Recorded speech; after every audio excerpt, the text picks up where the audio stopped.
सोहम श्रीकृष्ण गावंडे आपल्या समोर विषय घेऊन येतो. गड किल्ल्याचे संवर्धन, काळाची गरज. हर हर महादेव. आम्ही स्वतःला महाराष्ट्रीयन म्हणतो, आम्ही स्वतःला शिवप्रेमी म्हणतो, पण खरंच आम्हाला छत्रपती शिवाजी महाराज समजले का? कसा होता आमचा जाणता राजा हे आम्ही जाणतो का? कारण गड किल्ले हे राज्य थोर, गड किल्ल्यांमागे दडले पराक्रमाचे शौर्य, पराक्रमाचे शौर्य. देशातल्या सक्षम अशा राज्यामध्ये महाराष्ट्राची गणना होते. महाराष्ट्र राज्य केवळ पैशांनीच सदर नसून ऐतिहासिक वारशाने तितकाच सदर आहे. आकडेवारी काढली तर महाराष्ट्र राज्य हे सर्वात जास्त गड किल्ले असणारे राज्य म्हणून ओळखले जाते. महाराष्ट्र राज्यातील काही वैभवशाली गड किल्ल्यांची पडझड सुरू आहे. त्या गड किल्ल्यांचे संवर्धन करणे ही काळाची खरी गरज आहे.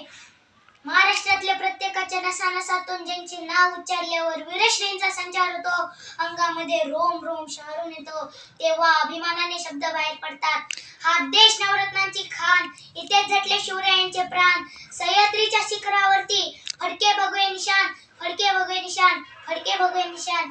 पण आम्ही जे स्वाभिमानाने फडकवलेले भगवे निशाण आहेत ते काळाच्या ओघात नष्ट तर होणार नाहीत ना, ही शंका राऊंडावून मनात येते.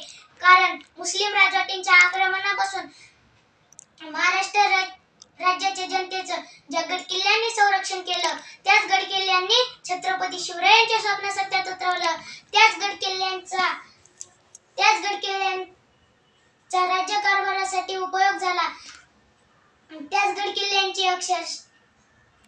किल्ल्यांची अवस्था पाहिली तर मन तीळ तीळ तुटते. कारण वाढलेलं गवत, काटेरी झुडूप, पडलेल्या भिंती, ढासळत असलेले बुरुज, छप्पर तुटलेले मंदिर, दुर्गंधी सुटलेले तलावातले पाणी, अक्षरशः कचरा कुंडी झालेले गड किल्ले. हाच आहे का आपल्या शिवरायांचा वारसा? हेच दाखवणार आहोत का आपण पुढच्या पिढीला?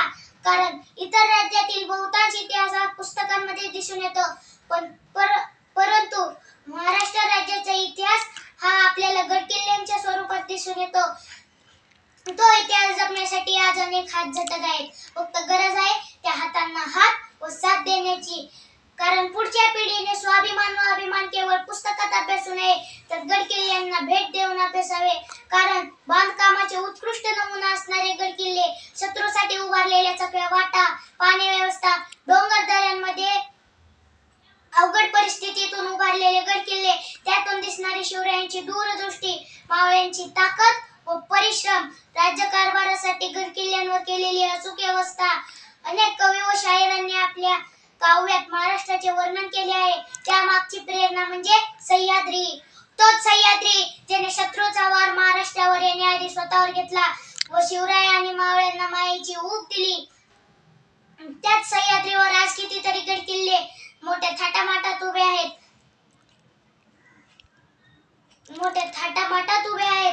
गड किल्ले शाबूत असतील तरच पुढच्या पिढीला छत्रपती समजतील. कारण गड किल्ल्यांचे संवर्धन होणे ही काळाची खरी गरज आहे.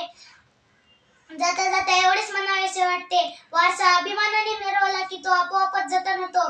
म्हणून वारसा अभिमानाने मिरवूया, जतन करूया व अभिमानाने मिरवूया.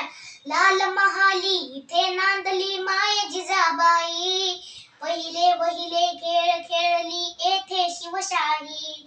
इथल्या मातीमधून चालली शिवबांची चरणे, उभ्या भारता भूषण व्हावे असे आमचे पुणे.